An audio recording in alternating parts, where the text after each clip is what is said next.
become a lot more magical since these guys hit this strip, so let's see what they have up their sleeves today. Please welcome Penn and Teller.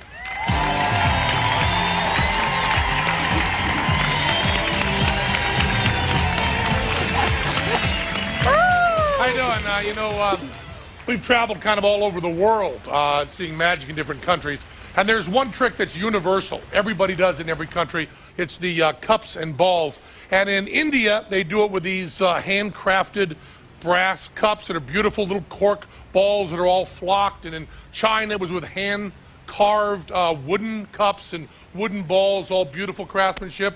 And we do our version, and we're Americans. We do ours with tinfoil balls and plastic cups.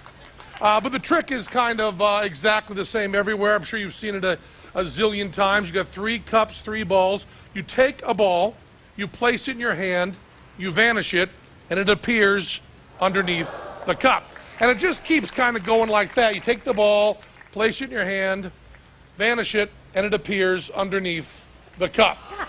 It just keeps going over and over like that. You take the ball, vanish it, and it appears, well, you'd have to do some magic sometime, and then it appears magically underneath the cup.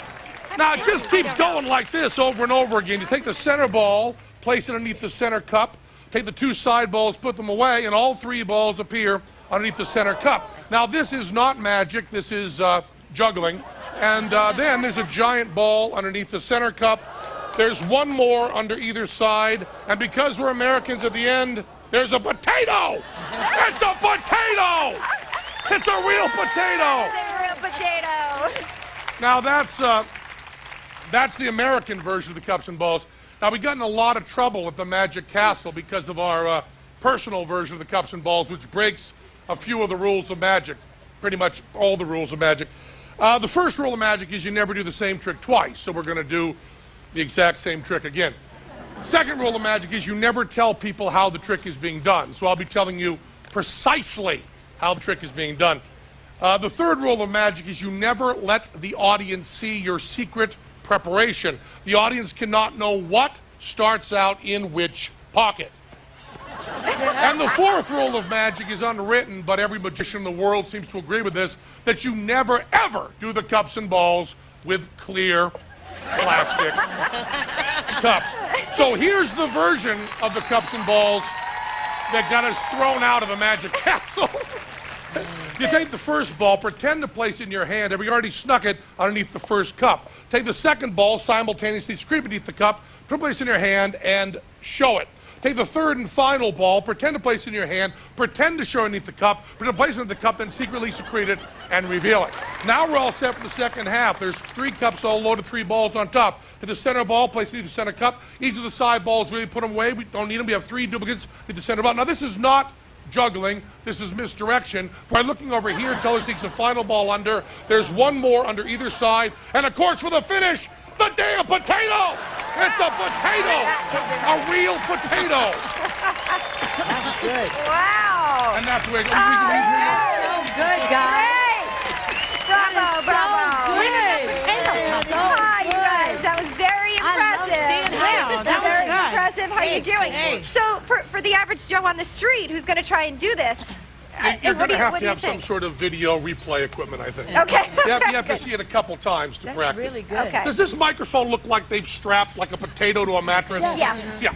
Because my head is too big. They were back there like trying to get welders in. It looks exactly like that. You see, it sticks actually into my head. My head comes out another 1/4 inch over on this side. And I'm touching the mic, and they're going in your head, stop the big fool from touching the mic. Right there. That's not a blemish. You can't squeeze that. Yeah, That's a microphone that's just embedded into my head there. I'm okay. I'm fine. Well, we we're are so glad. glad that you've renewed your contract at the Rio. We've Yeah, been we're for there 5 years, through 2010. which is Yes. terrific. That's a This is long everybody time. coming to Vegas. Yeah, thanks. But do you guys ever get sick of doing the same tricks over and over and over and over? Well, I think one of the best things about vaudeville was that people did shows over and over and got good at them.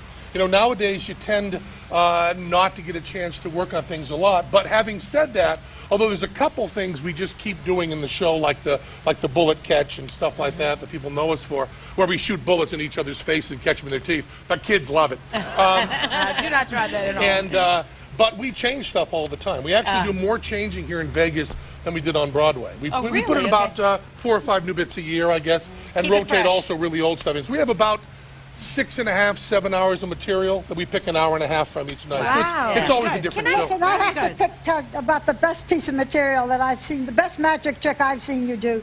Look at that. It's a baby. That's my daughter right there in the front row. And you're That's wa- Moxie Crime Fighter Gillette right there. You got to smile more than that. You're on camera. Smile a little bit. That baby's a ham. It's the first time I heard you laugh out loud. And your wife is so nice. Oh, she's good. And, Moxie, and this is so she is pregnant. Yeah. Again, yeah. We'll how have, long- the baby is. Oh, look at that! Forget it. Nobody's listening to us. Exactly. They're just looking at it. So this baby's 8.5 Moxie's 8.5 months. And Yeah, another. she's already driving, which they tell me is good. And a little boy is coming. Yeah, it's a little boy who will be named Zoltan, which is Emily's maiden name. So his first name will be her. He sounds like a magician. Yeah. We know you're a magician, but how did you pull that off? when we were apart, Really? Not even. They gave us the work on it. We had a little video training tape. They're all over the place. You can get them in love any it. neighborhood in the country. You two can get it. You know, I found out something very interesting, that you guys, you basically work 46 weeks a year. You're very close friends, but I heard you seldom hang out together. You lead very separate lives. I think that's a really important part of a partnership, is to treat it very much business-like. You know, I mean, we're probably best friends, but we go out, maybe we see each other probably socially maybe 3-4 times a year. That's about it. Who's the most boring to hang out with? Oh, me, without a doubt. I don't think so. I don't think so at all. You guys always make it so much fun when we have you here, and your little girl's making me miss my own. It's so not fair. Thanks again. Our thanks to Penn and Teller. You can catch their show at the Rio All Suite Hotel and Casino while you're in Vegas, and we'll be right back with Carrot Top. It's going to be funny.